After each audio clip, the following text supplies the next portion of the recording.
Napaka magandang programa po itong Peace for Peace, lalong-lalo na dito sa ARM region.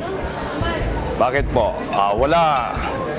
Ever since walang nakakaisip or nag-initiate ng ganitong programa, ngayon nagpapasalamat tayo sa ating mahal na direktor, si Director Perez, Attorney Perez Asis. Malaking impacto, malaking kabutihan para sa ARM region. Unang-una yung pagprotekta ng ating mga karagatan at saka yung mga corals natin, yung mga mangroves kung saan yung mga panganganakan ng mga isda natin. Dahil kung ang isipin natin collect and collect, hindi na natin isipin ang para sa future kung anong mangyayari na siguro balang araw mauubusan tayo.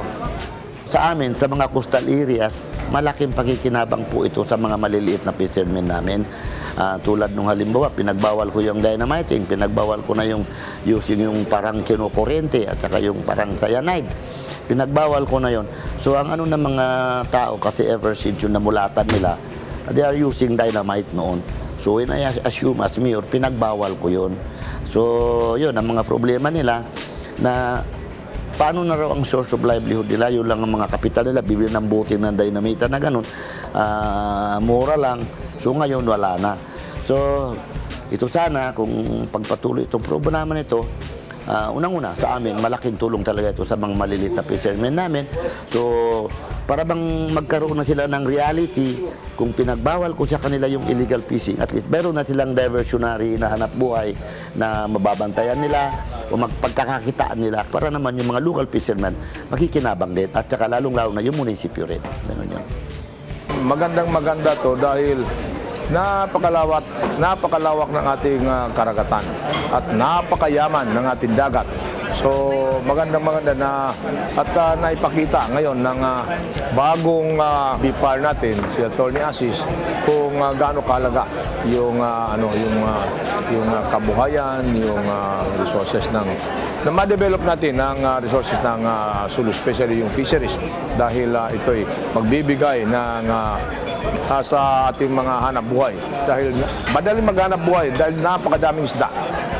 Sa tingin ko, if everybody is busy, magkakaroon na sila ng kanyang-kanyang mga iniisip at hindi puro galit. Kasi kapag gutom ang isang tao na walang pera ipambili ng pagkain, siyempre ba, kunting very emotional ka, very sentimental na, ay, ganito palang mahirap. Ang mahirap, kapag nagsumikap, alam ko bakit hindi niya makakaya, samantala kaya ng iba.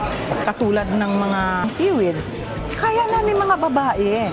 So, kung may hanap buhay, magkakaroon tayo ng magandang edukasyon. Kasi mayroon tayong kaya nating i-support para sa kanila. Hindi yun na, siyempre mag-umpisa tayo sa, pero kung gusto mong mag-umpisa ka sa matas, masama yun. Kung gusto natin i-big amount, hindi maganda. Ang importante, yung ipakain natin o kinakain natin galing talaga sa dugo at pawis ng ating sarili. Diba ang sarap nun? So yun ang masasabi ko. Kasi nakikita ko kay Aziz, just when was that? When we are together, diba? Action siya kaagad. So dapat ipakita din namin kasi para ito sa amin at hindi para kung kanino, diba? Sa tingin ko, ito na yung sagot ng pangangailangan ng taong taga-ARM. Dahil alam natin, palagi nating naririnig, lalong-lalo na sa Basilan, puro kaguluhan ang maririnig na. Dahil bakit? Ano ang pag-aawayan? Dahil resources. Nauubusan ng resources, nag-aagawan, yung hanap buhay. Dito sa programa na to, sa Kapayapaan, napakaganda to. Lalong-lalo na sa munisipyo namin, pwedeng maglagay ng payaw. Kung may payaw tayo, yung mga tao natin hindi na makaisip gumawa ng mga illegal activities, mag-dynamite fishing, mag-cyanide, diretso sila, huhuli ng yellowfin. So, ang tao natin mabubuhay dito sa pamamagitan ng pamimingwit na lang, hindi na sila gagawa ng mga illegal activities.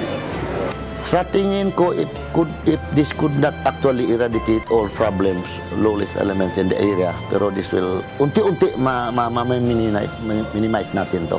Kasi kung halimbawa ang sinisigaw lang naman yung tao, economic problem, kabuhayan, ganun. So kung halimbawa itong mga tao rito, lalong-lalo na yung mga different local governments in the area, sa bawat munisipyo, magkakaisa para sa taong bayan. Sa tingin ko, marami pang possibility na talagang titino, particularly the province of Sulu. Alam nyo, pagka yung poverty ay yan ay natugunan mo, ay mawawala yung peace problem natin. So malaking bagay pag yan ay natin. Well, una-una pag may hanap buhay ang tao nakapag-aaral. Una-una pag may hanap buhay ang tao ay yung pamilya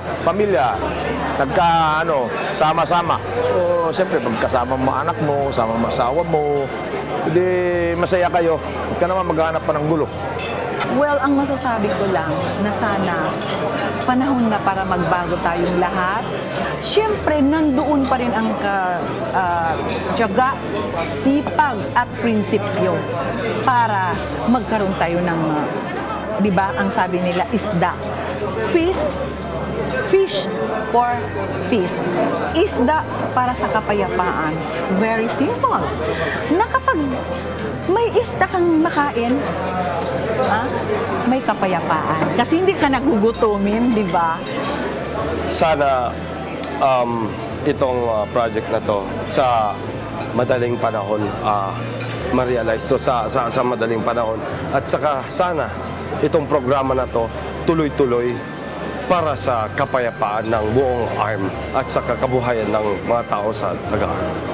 Ang gusto ko lang po ipaabot sa mga kapatid kong Muslim man o Kristiyano dito sa ARM, kailangan magtulungan tayo para sa ikauunlad ng ating bayan. Kahit gaano pa tayo kayaman, gaano pa kayaman ng munisipyo namin, ng probinsya natin, ng buong ARM, kung hindi natin to pagtulungan, paunlarin, wala rin tong magagawa. Ang hinihingi ko lang, sana po magtulungan tayo, tulungan natin ang ating mahal na regional governor sa yung pagbabago, tunay ng pagbabago, reform ARM. Nagpapasalamat po kami sa programa ni Presidente ngayon, lalong-lalo na yung pagka-install kay Governor Rataman as Regional Governor of the Autonomous Region of Muslim Mindanao. Malaking pasasalamat namin. Sana yung reformang sinasabing tuloy-tuloy. Sana hindi sa bunganga lang. Sana tuloy-tuloy ang reforma mula taas hanggang dito. So kung talagang programa dito ay tulungan ng mahirap, lalo-lalo na ang ARM, sana dadalangin po namin lahat, lalo-lalo na ako, in behalf of my people, malaking pasasalamat po na sana tuloy-tuloy ang reforma with reality.